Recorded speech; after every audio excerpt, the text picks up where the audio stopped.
इन्होंने मुझे उसकी तस्वीर दिखाई, उसको उसके तो वो खून में लथपथ था, मुझसे देखा नहीं गया अपना बेटे की हालत। मैं कैसे उसकी ये हालत देखती, मेरे तो जिगर का टुकड़ा था वो, इतना प्यार करने वाला मेरा बेटा था वो, मेरे साथ मेरा ख्याल रखने वाला था वो। मैं बेटे का सदमा कैसे बर्दाश्त करूंगी, मेरे से बहुत मुश्किल हो रहा है। उसकी 2 बहनें अभी शादी करने वाली थी, उनकी फिक्रों में लगा हुआ था, कहता मां उनकी शादी करो, मेरी अभी शादी का ना सोचना।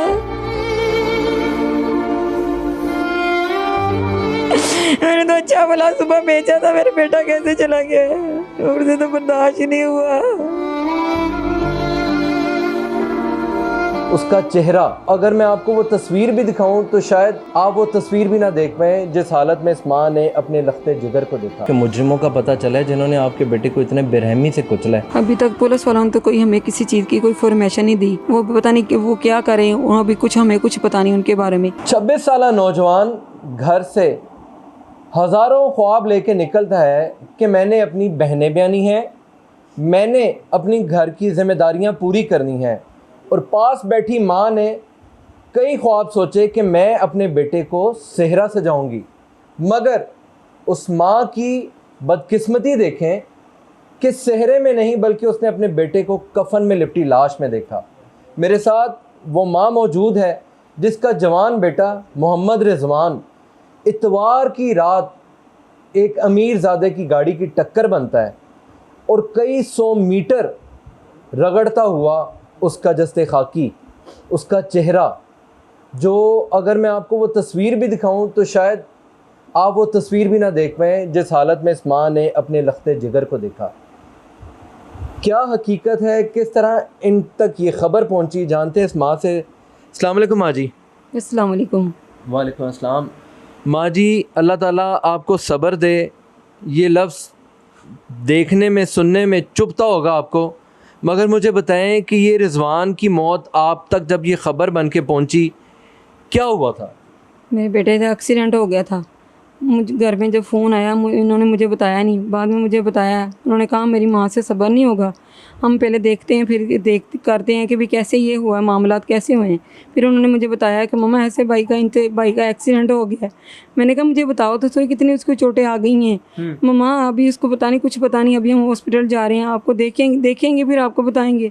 इन्होंने मुझे उसकी तस्वीर दिखाई, उसके तो वो खून में लथपथ था, मुझसे देखा नहीं गया अपना बेटे की हालत, अपने बेटे की हालत मुझसे देख ही नहीं गई। फिर मैं वहाँ पे देखने के लिए गई, मेरे बेटे की हालत वो देख ना काबिले बर्दाश्त थी, मुझसे देख ही नहीं गई उसकी हालत। ये मैं कैसे उसकी ये हालत देखती, मेरे तो जिगर का टुकड़ा था वो, इतना प्यार करने वाला मेरा बेटा था वो, मेरे साथ मेरा ख्याल रखने वाला था वो।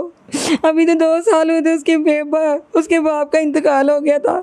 मुझसे तो वो नहीं सदमा भी बर्दाश्त हुआ, मैं बेटे का सदमा कैसे बर्दाश्त कर पाऊँगी, मैं बेटे का सदमा कैसे बर्दाश्त करूंगी, मेरे से बहुत मुश्किल हो रहा है। उसकी 2 बहनें अभी शादी करने वाली थी, उनकी फिक्रों में लगा हुआ था, कहता मां उनकी शादी करो, मेरी अभी शादी का ना सोचना, उनकी शादी के लिए सोचना।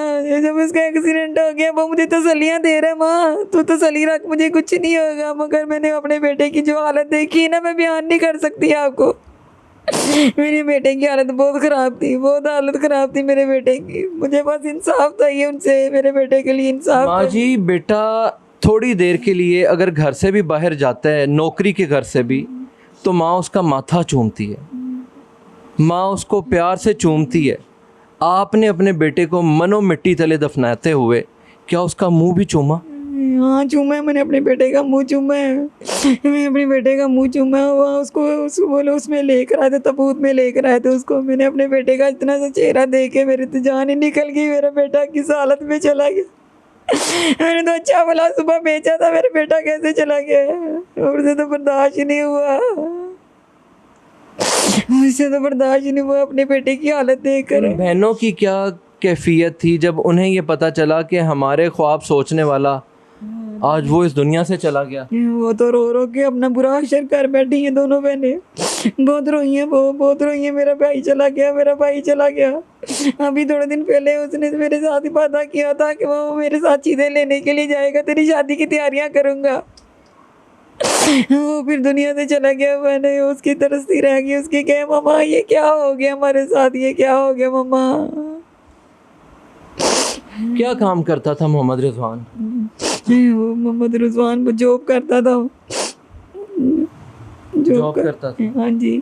घर का गुजर बसर अच्छा चलाता था? हाँ जी, वही चलाता था, घर का गुजर बुचर वही चलाता। आपके कितने बच्चे हैं? मेरे 2 बेटे हैं और 2 बेटी हैं मेरी। और ये दूसरा बेटा जो मेरे साथ बैठा है, ये जो मेरा दूसरा बेटा है, ये अपने अपने घर का सिस्टम चलाता है। ये वो married है? हाँ जी, वो अपने घर का मेरे साथ चल के, मेरे साथ, मेरे अपनी बहनों के साथ चल के अपना सिस्टम चला रहा था वो। जिस घर में हम बैठे हैं ये घर आपका अपना है?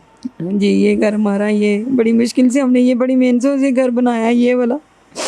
बस मेरे रिजवान के क्या ख्वाब थे जो अभी तक आपको बेचैन कर देते हैं कि हाय रिजवान तूने क्या सोचा था और क्या हो गया? उसने ये सोचा था कि मैं अपनी बहनों की शादी करूंगा तो फिर अपनी करूंगा, वरना मेरी शादी ना करना मम्मा, जब तक मैं अपनी बहनों की शादी नहीं कर लूंगा। मेरा बेटा अपने दिल में यही ख्वाब लेके चला गया, मेरी बहनों की शादी नहीं अभी हो पाई।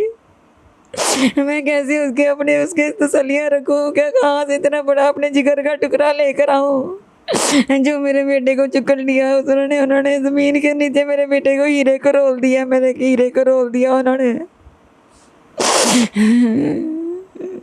माँ जी मुझे बताएं कि आप हॉस्पिटल तो नहीं जा सके होंगी, ज़ाहिरी बात है, जैसे आपके बेटों ने आपको हौसला दिया, रोका।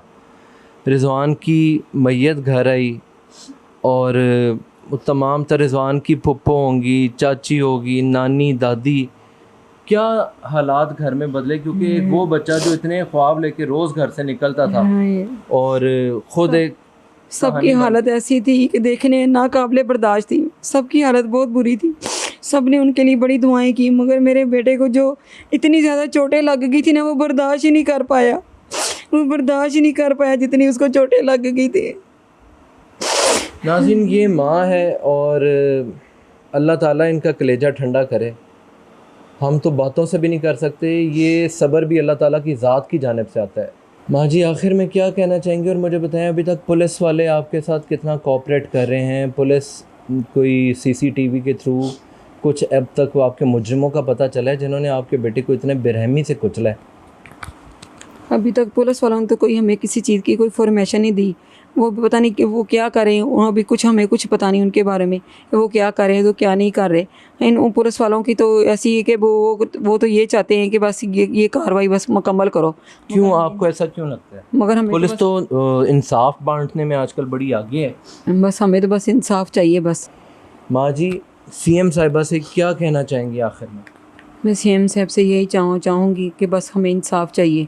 मेरे बेटे के साथ बड़ी बेइंसाफ़ी हुई है, ताकि कभी किसी माँ के साथ ऐसे कभी ना हो। तुम भी एक माँ हो बच्चों की, मैं भी एक माँ हूँ, मुझे बस इंसाफ चाहिए मेरे, ताकि किसी लगते जिगर के साथ कभी ऐसा ना हो, कभी ऐसा ना हो।